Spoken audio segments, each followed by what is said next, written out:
Assalamualaikum dulur-dulur.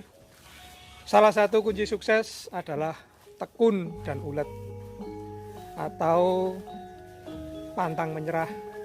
Pagi ini kita akan berkunjung ke kandang milik Bapak Sunawan yang berada di Blitar, tepatnya di Desa Gandusari. Tak perlu berlama-lama lagi, langsung saja kita ketemu dengan Bapak Sunawan. Assalamualaikum Pak Sunawan. Kalau boleh bisa diceritakan awal mula Bapak menekuni usaha pengemukan sapi ini diawali dari mana dan dapat inspirasi itu juga dari mana, Pak? Waalaikumsalam warahmatullahi wabarakatuh. Awal mula tercetusnya ide untuk memelihara sapi itu karena hidup saya itu di desa. Jadi mungkin tentunya limbah-limbah dari pertanian itu sangat melimpah. Itu aja yang mendorong saya untuk memelihara sapi ini dan membudidayakannya. Jadi setiap kali lewat sawah, lewat kebun itu banyak sekali limbah yang hanya disia-siakan atau dibuang begitu saja. Contoh banyak jerami padi, ada tebon yang sisa dari jagung itu, bahkan ijon-ijon yang lainnya itu masih sangat melimpah di desa kami, di desa ini. Mungkin dari situ muncullah inspirasi yang sedemikian rupa. Awal mulai saya kerjakan usaha ini itu sekitar 4 tahun yang lalu, sekiranya 4 tahun yang lalu ya, tahun 2016, 17 sana, seingat saya itu. Dulunya kandang ini sebetulnya kandangnya ayam. Dulu basicnya kerjanya banyak di ayam, jadi ya menirukan usaha ayam lah. Ternyata Allah berkehendak lain, memang rezeki itu Allah yang mengaturnya, sehingga ya nggak sampai satu periode habis ayamnya ya, karena faktor ekonominya yang sulit, harga telurnya murah, pakannya yang mahal, itu yang mendorong sehingga harus saya tutup usaha untuk di ayamnya. Dulu sudah pernah punya ayam itu saya kira hampir 1000. Ya udah. Ayam petelur atau daging, Pak? Ayam telur dulu, Pak. Jadi mungkin itu udah tak bongkar semua. Kandang utamanya masih ada, tinggal tak pasang lantainya saja. Saya konstruksi untuk kandang sapi, itu aja. Udah. Dulu awalnya ya sisa uang itu hanya mampu untuk membeli 1 sapi saja. Dulu dapat berapa ya? 15 jutaan. Jual ayam, akhiran itu dapat uang 15 juta, terus tak tambah sedikit dapat sapi yang harganya 18 juta. Itu aja dulu awalnya. Jadi usaha pengemukan sapi ini benar-benar dari nol ya, Pak? Iya, hanya cuma punya 1 dulu itu. Punya 1. Saya membuat formulasi pakan itu, ada jagung yang saya giling halus, ada kulit kopi, kulit coklat, ada bungkil kedelai, ada pekatulnya juga yang sudah dihaluskan. Itu berbagai macam metode sudah saya gunakan, baik di fermentasi maupun dikasihkan begitu aja. Pakan juga bikin sendiri berarti, Pak? Ya, dari nol saya sudah mencoba membuat sendiri. Jadi eksperimennya membuat pakan itu sudah berkali-kali. Bahkan ada sampai yang fatal, sampai ada yang pernah sampai mati saya. Karena ya itu tadi, belum tahu dasar ilmunya sudah memakai pakan yang mudah seperti itu. Jadi ya fatal, yes, bukan rezeki, itu aja lah. Kuncinya tadi adalah yaitu tadi istiqomah lah. Jadi mungkin nggak ada yang ternak sapi itu enak aja, itu nggak ada. Tidak ada usaha apapun yang selalu nemui enaknya aja, itu tidak ada ya, semuanya tetap ada, grafiknya tetap naik turun. Jadi mungkin saya berbagi pengalaman aja, karena saya berawal dari nol, dari hanya 1 ekor sapi yang berjeda sekitar berapa ya ini, 4 tahun, sekarang bisa sampai 32 itu. Mungkin dari situ kuncinya satu ya, mungkin dari awal perawatan itu yang saya perhatikan adalah kesehatan dan kualitas pakan.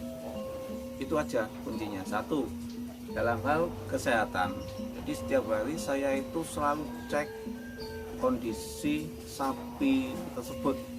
Mungkin kalau hanya melihat sepintas secara cepatnya saja sapi sehat atau tidak, itu kalau saya melihat dari hidungnya. Kalau hidungnya itu tidak lembab atau tidak basah, indikasi sapi itu sudah mencerminkan bahwa kondisinya dia itu tidak sehat. Itu. Kedua, sisa makanan. Biasanya sudah dikasih sekian, kok pagi itu tidak habis, ya berarti ini ada indikasi sapi itu juga ada beban di kesehatannya.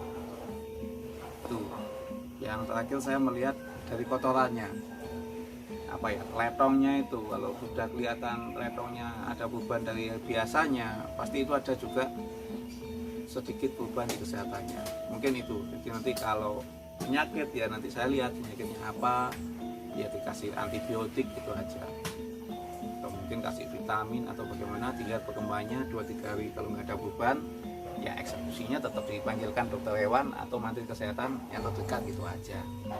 Kalau pakan mas ya, tetap dikunci pakan. Kalau pakan itu memang secara nutrisi sudah saya hitung, jadi hasil lab dari formulasi pakan yang saya buat itu kisaran angka di 12-13%. Jadi secara umum itu kebutuhan sapi sudah cukup dengan pemberian sekitar 10 kilo ya.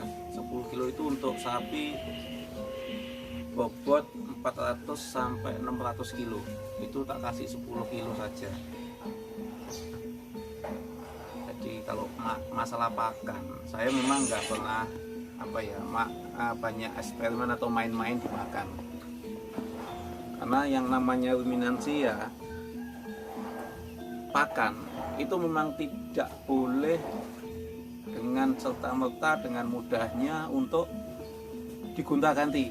Misalnya hari ini kasih makanan ini, besok ganti makanan itu, lain dari kasih pakan yang lainnya. Itu sangat pengaruh sekali dengan nafsu makannya sapi itu sendiri, dan itu sangat berpengaruh sekali dengan palatabilitas atau nafsu makannya dia. Jadi kalau sapi saya itu nggak mau makan, itu yang saya cek satu adalah kesehatannya dulu. Kenapa? Itu aja. Kalau sapinya nggak sehat, otomatis nafsu makan itu pasti turun. Jadi saya nggak menyalahkan, oh pakannya ini nggak mau, tidak.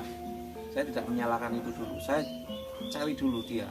Kalau kebiasaan pakan itu sudah habis, sudah disenangi atau palatabilitasnya bagus, ya yang saya cari bukan menyalahkan pakannya. Yang saya cari adalah kesehatannya bagaimana. Kalau sapi itu memang benar-benar sehat, kalau memang tidak mau makan ini, ya berarti pakannya bermasalah. Itu aja. Tentunya kuncinya di pakan. Kalau kita istilahnya yo lek wong Jawa itu ngomong Basuki Mawobe yo saya kira sapi-sapi tersebut tidak pernah akan mendustakan kita. Jadi kalau kita openi dengan bagus, kita biayai, pasti dia akan juga memberi balasan atau menghasilkan. Itu kuncinya juga di situ. Jadi nggak ada yang namanya usaha nggak pakai biaya, ya nggak mungkin toh. Itu pasti semuanya balance. Lanjut ke bersihan kandang Pak. Ya, bersihan kandang saya tiap hari itu, karena lantai kandang sendiri sudah saya pakai PC, pakai beton. Jadi kotoran itu tiap hari saya ambil, saya tumpuk di tempat pembuangan pupuk karena nanti akan diolah lagi di sana untuk pupuk. Sisanya hampir 50% itu saya manfaatkan sebagai biogas. Nah, jadi tiap hari saya juga gunakan biogas di rumah maupun di tetangga, itu banyak pakai gas dari hasil biogas sendiri. Jadi manfaat dari kotorannya sebagian untuk pupuk dan sebagian untuk gas. Nah itu karena lantainya beton tadi, tiap hari saya ambilin, dan tiap pagi sapi-sapi ini saya mandikan karena untuk apa ya, untuk menjaga kebersihan dari kulit maupun kesehatan sapi tersebut. Jadi kalau ada sapi yang istilah orang Jawa gudiken atau gatal atau yang nama artinya adalah skabies, itu kita juga tahu. Karena apa? Karena gudiken itu sangat mengganggu sekali di kenyamanan sapi tersebut, karena sapi gelisah, gatal dan sebagainya, sehingga apa ya, energi makanan itu akan habis untuk pergerakan sapi itu sendiri. Jadi mungkin ya salah satu kegagalan dari peternak, sahabat-sahabat ternak kami, adalah dia tuh tidak telitinya di kedua parasit ini. Satu adalah parasit